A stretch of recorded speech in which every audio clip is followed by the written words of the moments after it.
来，我们要邀请牧师牧师今天的讲道是为主同心，迎向丰盛。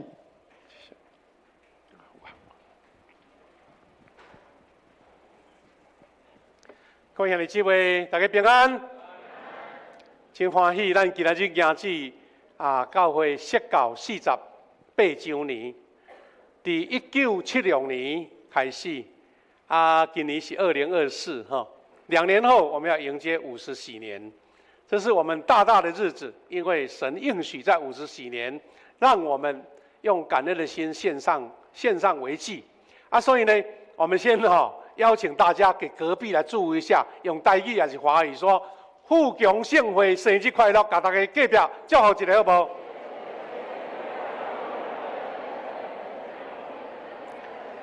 好，来，咱来邀请刚刚坐辅助椅的可以来坐前面，比较舒服，好不好？不要客气，趁现在。好，来，前面有椅子我们坐辅助椅的没有靠背了所以来坐前面有位置请同工不要客气，邀他们到前面来坐这样动线比较好一点。咱今仔日除了得到圣光队乐团真美好的歌声、诗歌、音乐来庆祝以外，咱要通过圣经这2段话做伙来勉励咱48周年安怎来当一个心志，来迎上帝所有祝福甲丰盛。特别咱今仔日也有18位的兄弟、细囝要来洗礼，要来献信礼，还有咱也要领受圣餐，来领受这种的稳定甲祝福。当咱要分享主的话进前，咱同心来祈祷。全能的主，我们感谢你，48年的岁月，你亲自带领富强教会从开创的牧者同工。到今日，我们有500人在这边聚集，这是神何等大的恩典！这恩典不是人的能力，而是神从天上赐下的福气，让我们看见你在我们当中所做美好的工。所以，我在这个48周年的时阵，我用诗歌献上感恩而乐，我也要通过你的话，大家过来勉励。我无因为安尼我就来满足，是因为我知。主，你互阮为着阮所差的标，你所互阮的命定，阮看见主你互阮的任务，阮要继续奉你的名来拍拼，来互相来鼓励。愿你的话诚侪，阮会快乐甲帮助。感谢祈祷，靠主耶稣基督的圣名，阿门。拄则咱满足长老已经带咱来读经节咱伫这个经节后壁面，咱会阁做一个学习大先，咱要三个学习的是，拄则咱读的圣经，就是《申命记》28章10到14节。这段经文其实是上帝对于以色列百姓一个迎向丰盛的宣告。换句话说，以色列百姓他们在出埃及的过程当中，所面对的是一个没有办法预测，或是没有办法很确定的旅途。他们过红海了，他们走在旷野，他们曾经跌倒，他们也只是上帝给他们说要到一个流奶与蜜之地，但是他们当时是走在一个困境当中，一个挑战当中，在沙漠、在旷野当中，所以上帝给他们最大的丰盛的宣告，就是用我们的这个申命记28章从第1节到这边。那这段经文在告诉我们什么呢？它就是让我们知道，这个迎向丰盛不是一个简单的那讲画一张图或是一个空头支票。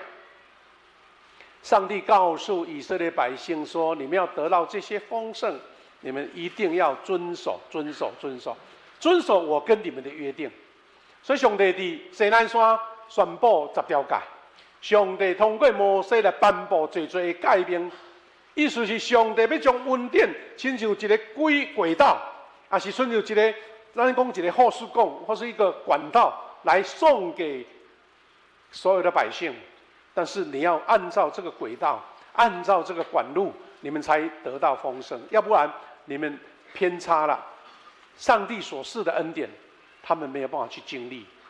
所以在谈到各种丰盛的祝福之前，他要求以色列百姓说，要遵守主的诫命，遵行主的道，遵守主的诫命，遵守主的道，就是这条路，这条轨道，这条公路啊，安尼照起工，照规矩的行的时阵，上帝开始应允讲，伊要照伊所就抓的，照他所起的事，立百姓做自己的圣民。意思讲，用这的百姓，恁有什么特别的恩典呢？啊，你甲其他天的万国的百姓，不是拢同款吗？唯一的无同的是，你遵守诫命，你照主的道理来行，恁就要受称作圣民，就是圣的百姓。然后讲，因为是圣的百姓，讲天下万民拢要因为安尼来敬畏。他们不是长得3头6臂，又不是什么无敌铁金刚，是因为有神的带领，所以众百姓要敬畏他们。上帝什么应许呢？有这应允，伊讲要予因多子多孙啦，就是生团济济，牲畜众多，五谷丰收。那知道在古代，这个就是等于丰盛的一个代表。第二个，更重要的是，他们要富足有余，可以借给别国，不必向别国借贷。咱现代社会迄个贷款呐、还款呐、缴贷款呐，都很正常的事情。但是最大的恩典是说，我富足有够，免甲别国借。这是神给他们的恩典。第三个，就是要互恁伫列国中徛伫领导的地位，无受支配，长治久安，永不衰败。这个也是关乎整个国家的命运要使以色列的百姓，他们是居于这个领导的地位，不是被人家牵着鼻子走的，而且会长治久安，永不衰败。我们都知道，我们的国家如果是一个安稳的，居民安居乐业的，大家各有所为，我们的工作很顺利，我们的事业很正常，我们的国家很兴盛，人家会敬畏我们。这是咱做一个百姓最大的福气，因为咱的国家受人尊敬。所以在这款的应允的下面，上帝是把迄个遵守诫命、行日主的道排在最前面。换句话说，神不是一个交易的上帝啦，神是一个要百姓遵从他的教导，他其他的他就预备好了。咱听到耶稣甲咱讲一句话，讲你都要先求伊的国甲伊的义，先求伊的国甲伊的义，这是同款的意思。所以，伫咱要领受这款的恩典甲祝福，上帝讲叫咱爱遵守伊的道，行伫伊的路。那安尼，保罗甲咱教迄个实际。保罗伫罗马书15章40到70说，第一个，我们要专注从圣经所生的忍耐和恩惠，可以得到盼望。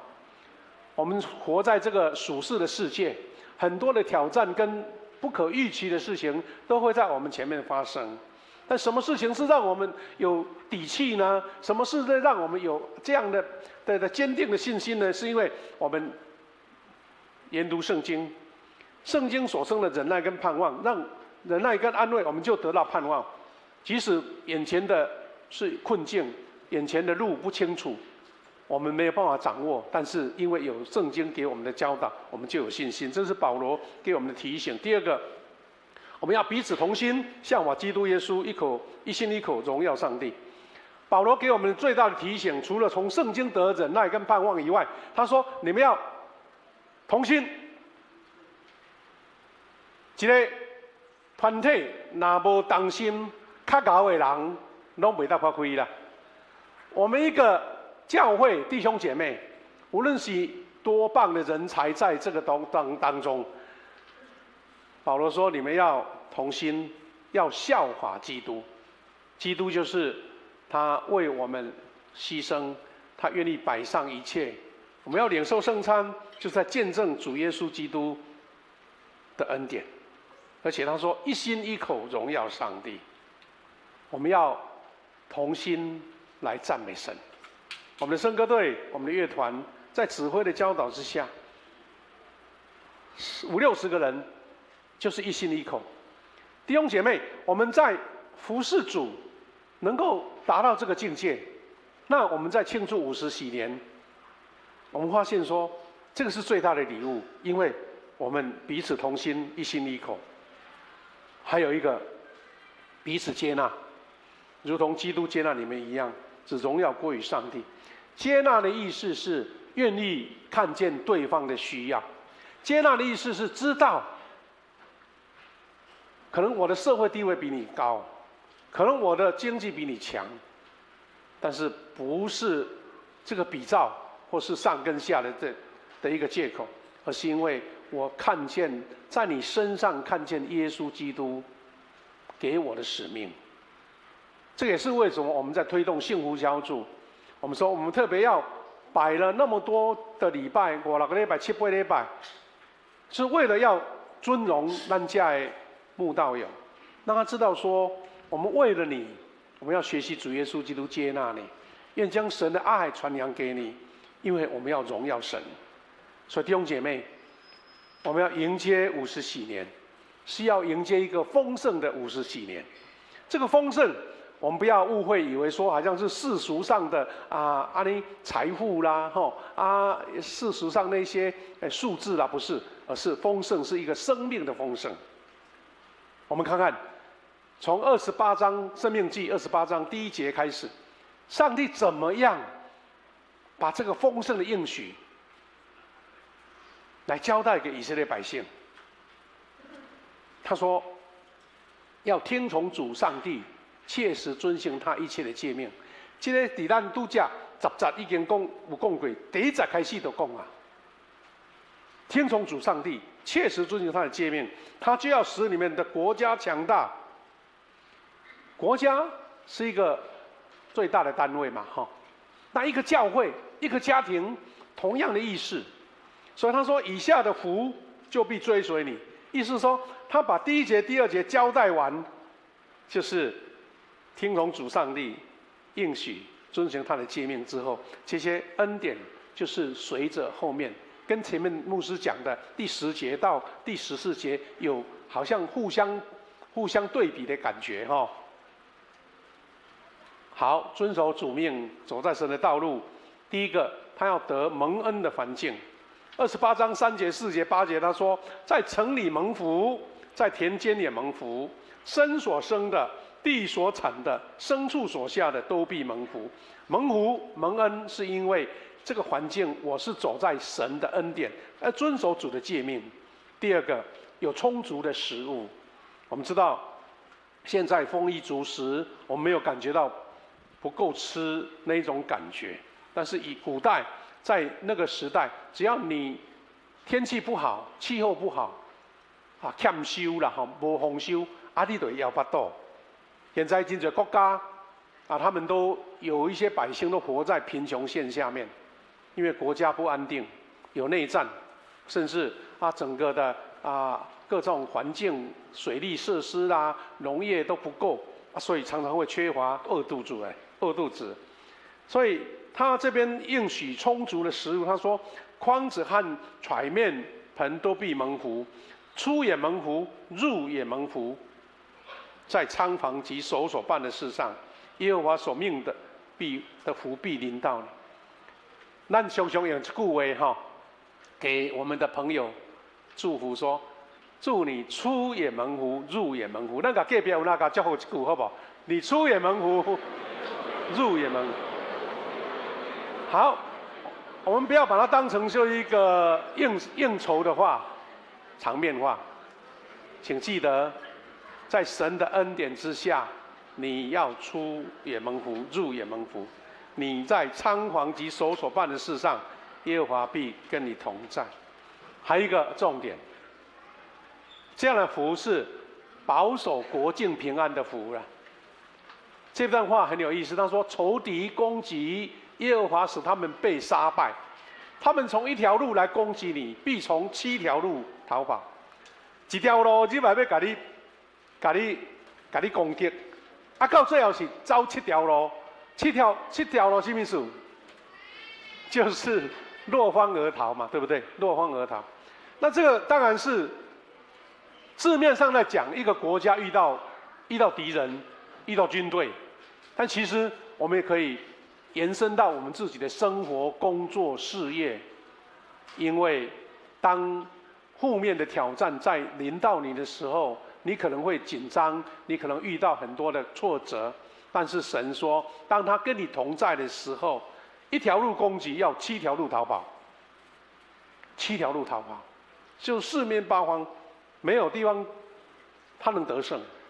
这是神给我们奇妙的应许哈，所以弟兄姐妹，在我们迎接48周年哈，牧师一起跟大家一起同心来学习这个领受丰盛的恩典，就是谨守同心合一的盼望，我们来建造富强丰盛的教会。刚刚我们读了保罗所读的这段话哈。我们就再一次做一点复习。他说，从圣经得到教训，我们得到忍耐、安慰和盼望。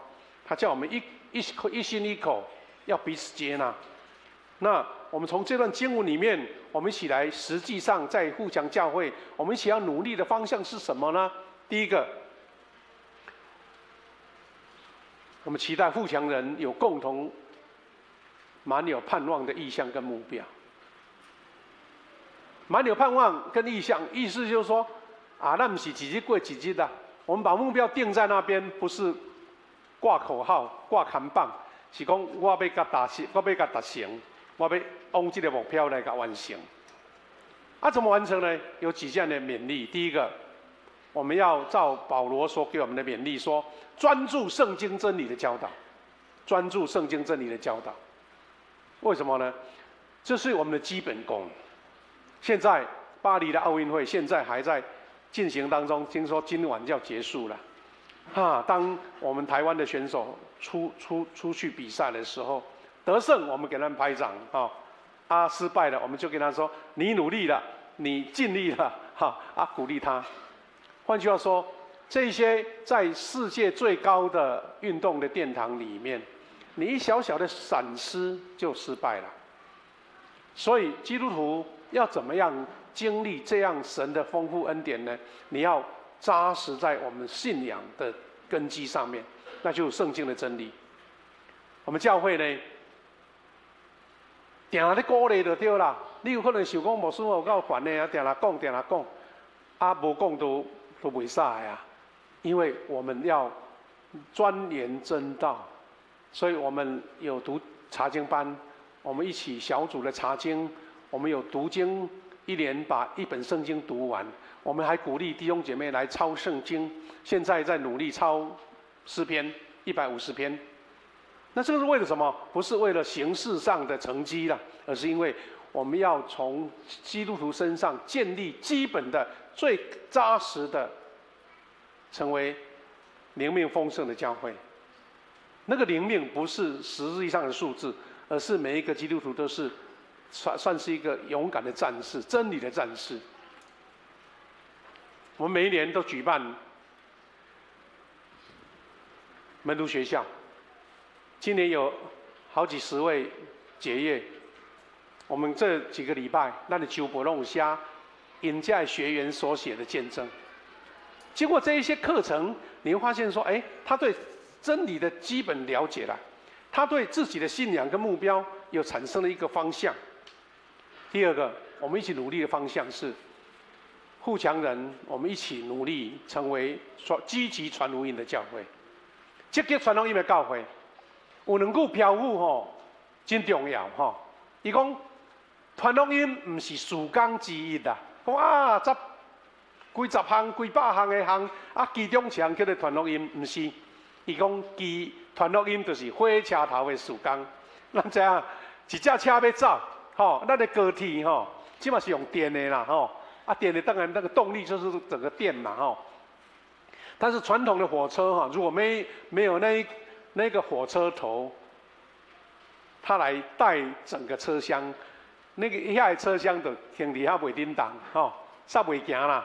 但是火车头就是带领。换句话说，一个教会，你不要说哪一方面好都很好很好，但是我不传福音，这个教会绝对是一个偏差的。但是他说火车头的事工，意思就是说传福音是必要的，而且他说传福音是使命。什么叫使命？使命就是一辈子都要做的事。你问讲啊，我有闲才来做啦，等我退休较有闲才来做，吼，也是讲吼，啊，我阵吼足无闲，也要事业，也要带囝，也要顾囝，啊，这有代志吼，无闲噶，唔是啦。是你无论什么款的境遇，你无什么款的背景，你是大人，你是囡仔，你就是一个传福音的意向。我要做，无论得时不得时，这个为什么意思？得时又不得时，啊，你是随时嘛，随时都要传福音。随时有机会，你就把福音传给你所需要需要你的朋友、亲友或是同事这样子。第三个就是同心合一的服事。我们互相教会。这个是成为我们一个最同工弟兄姐妹大家最高的一个目标。有一段话是幸福小组的精神了哈，他说：说一样的话，存一样的心，有一样的意，结一样的果，都是一样。合一就是这样子，说一样的话，存一样的心，有一样的意，结一样的果。弟兄姐妹，咱的教会，咱唔茫甲咱乒乓讲咱教会。建筑物偌水啦哈！我们教会奉献多少啦？我们弟兄姐妹有多少位了？我们圣歌队多强啦？我们的敬拜团多厉害？如果不是同心跟合一，这个都不在上帝的眼中。它是一个合一的团体，它会勇敢攻破一切敌人的堡垒。换句话说。咱伫教会，咱伫小组，咱伫足足的服侍中间，咱拢有咱人的情绪嘛，咱有咱人的知觉跟感受嘛，我有自己本身的一个感想嘛。但是当你有这样的想法的时候，请你先祷告说：这个是不是我的感受、我的感觉是合神的心意吗？而不是脱口而出啊，这个唔好啦，啊，迄个时间伤长啦，就是随便的批评，是因为你希望爱心，但是要看见神的旨意。有一位出名的乌克兰的牧师，叫做桑在阿德拉加这位牧师，他写一本书叫《服事可以不流泪》。他怎么来介绍他的教会呢？他说：“这个服事不流泪。”他一段话里面第3章有一个服事没有重担。他说。他在乌克兰的基辅教会有80%的会友加入服事的行列，意思讲100个有80个拢在服侍的啦，不是在服侍别人服侍，是你在服侍别人的。他说，在礼拜天来拜访我们，你会看到许多会友参与服事。我们其他互相教会也能达到这个标准。咱今日要联合礼拜对吧？吼。椅啊啦、桌啊啦，大家拢翘来翘去啊，人多啦、轻车啦、机车啦。我每次经过2楼是我们的机车停车场，我都心中很感动，因为这一群伫外近无冷气的所在在超车哦，超车不是超车啦，迄奥多拜为着要互伊停较满的咱爱刷叮当啊，互伊一只拢挂做伙。你看迄规奥多拜起来2楼拢庆烟的、庆乌烟的。佫都爱刷好正，较袂晓一只车占2个位安尼。是的，80%的人参与服事，这样的教会，你讲无臃肿、无丰盛，迄是无可能的事。所以这位牧师他说，基辅教会，他说参加我们教会的基督徒，除非有服事，若无无算作是正式的会友。那长老教会什么叫正式的会友？就是你有会籍，就是要正式的会友。今天有10几位弟兄姐妹要受洗，因的是正式的会友，但是在这个基辅这间教会，他们的标准更高。他认为，你如果只是一个名称上的基督徒，那你虽然在名义上是富强教会的基督徒，但是你不算真正的信徒。他说是有服侍，就服侍。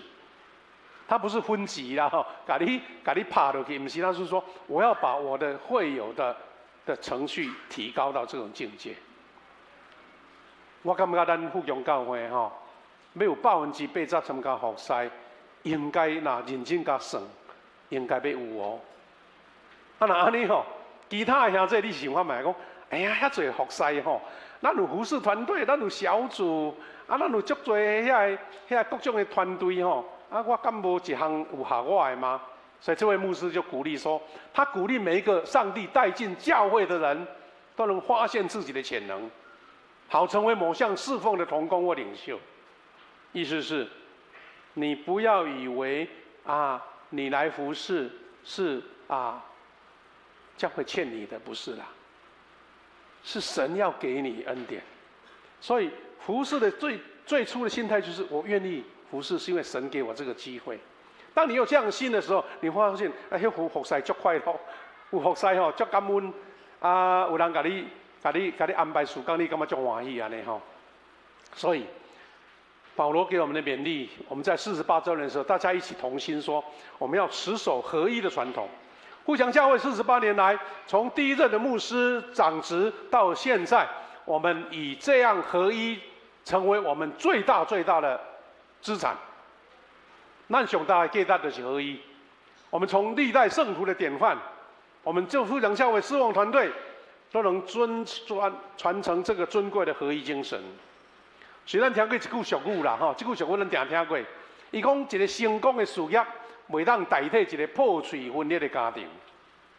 那如果用信仰的话来讲，纷争分裂的群体无法建立见证耶稣基督的教会。你看这个教会，安尼阮家长济，大家互相批评，大家也无咧啥尊重。你讲这间教会是合上帝心意的教会，什么人敢讲？大家嘛歹势。有的教会无2、3天换一个牧师，我讲这个牧师无合我的心意。像这样，我们其实讲一句话说：如果耶稣来也没用啊。耶稣来，你嘛感觉伊无合你的心意。到底一间教会牧师甲耶稣拢无合你，到这间教会是什么教会？咱嘛听无呢。所以合一，神就在我们当中；合一，上帝的祝福就来了。感谢主。在几年前，牧师有机会代表总会去参访我们的母会，就是苏格兰长老教会。这个苏格兰长老会有一个故事，我真感动。伊讲在1843年，就是要来台湾传福音的10几年前，苏格兰长老教会曾经分裂，因为他们当时是国家的权力来派牧师啊，但是他们认为说，迄牧师是上帝的工啦，那会使国家政府讲市长派什么人来咱富强教会，你唔对了，所以产生一个很大的冲击，他们这样分裂，有的支持。由国家权力来分配牧师，有的说我们要按照我们的信心来祈求神差派牧师，因为为了国家差派牧师，的争议到最后分裂，到底是属灵的自主权呢，还是国家任命牧师的争议？所以后来分裂有一间，比如一个教派叫做自由教会，他们就各自成长。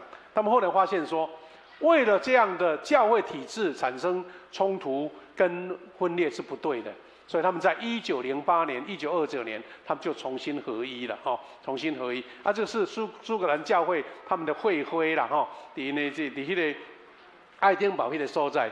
这是总会他们同工在跟我们做介绍。这个是他们这个自由教会一个精神的堡垒，因为加的是叫做新学院，因为旧的学院就是旧的教会嘛，因开始新设的。这个新学院呢，他们就尊奉他们苏格兰长老教会创设者叫做John Knox， 约翰诺克斯哈。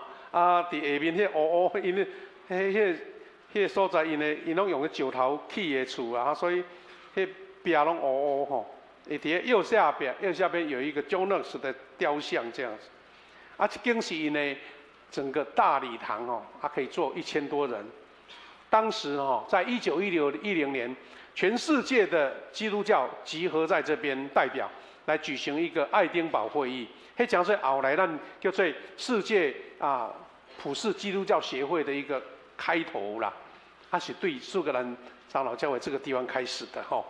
所以咱发现讲，咱的母会因努力要追求合一，这是咱的精神的资产。那最后牧师要邀请大家，我们不只是一个合一的见证，而且还是一个活出爱的见证，是一个3代门徒培育的一个见证。为什么呢？因为这是富强教会的招牌，然后，所以咱定许多场合都会讲这3句，我们一起来练这个口田，预备来，口田，脸田。好，你跟各位隔壁看一下，你到底有没有口甜脸甜，还是面傲嘟嘟？好，口甜脸甜不是口号哦，是发自内心的。这个也是我们健康教会、健康小组的一个基本精神。你把你的情绪、把你的不足，被神所提升了哈。最后，我们富强教会要迎接50喜年。你说各样的活动、各样的事工都很顺利，感谢主。但是如果没有代代门徒培育传承，安尼咱的努力就拢无够。所以，我们为我们下一代祷告，也为推举我们的年轻领袖来祷告。我们能够成全造就青年领袖，咱的富强教会过50年哈。过50年，安尼咱才有希望，安尼听有吼？你若过50年，拢像牧师安头毛咧爬啊吼，安尼这间教会吼，有一间教会讲外来牧师一个去你台顶讲大家头毛拢爬吼，心肝啦软冷一半去啊。是的，年轻人可能他们还有不成熟，年轻人可能他们知道的事情不完整，但是给他们舞台。给他们服侍的场合，你们发现他们的成长超过你自己的服侍，因为你会看到哇，你有愿望啊，有希望啊吼。期待我们的富强教会是一个这样蒙恩典、蒙祝福的教会，专注圣经教导，积极传福音，同心合一服侍，也活出爱的见证的教会。愿神的祝福在每一个弟兄姐妹身上。大家彼此同心，愿神的恩典跟我们同在。我们一起来祷告，预备心，我们要来举行洗礼跟圣餐。我们来祷告。亲爱的主，我的上帝，感谢你，阮台湾富强教会48周年，在这个美好的节日中间，阮献上感谢。主啊，阮彼此鼓励，彼此努力，是因为阮知你的恩典，亲像对当时以色列百姓大大的宣告，迄个丰盛。所以，阮富强教会也要承接这款对你来的丰盛，总是主你给阮的第一个要求，就是阮来遵守你的诫命，行你主你的道路。拜上帝，愿阮大家彼此努力，大家彼此打拼，大家彼此鼓励，是因为上帝你甲阮同在，互阮所做工拢大大荣耀你的圣名。伫你面前，阮献上满怀感恩，求你祝福，互阮。有10几位的兄弟、细囝要洗礼，以及阮领受主的圣餐，阮拢领受这款的祝福，阮继续有气力来跑走头前的路站。感谢祈祷，靠主耶稣基督的圣名，阿门。现在姊妹下面，咱要准备来举行洗礼。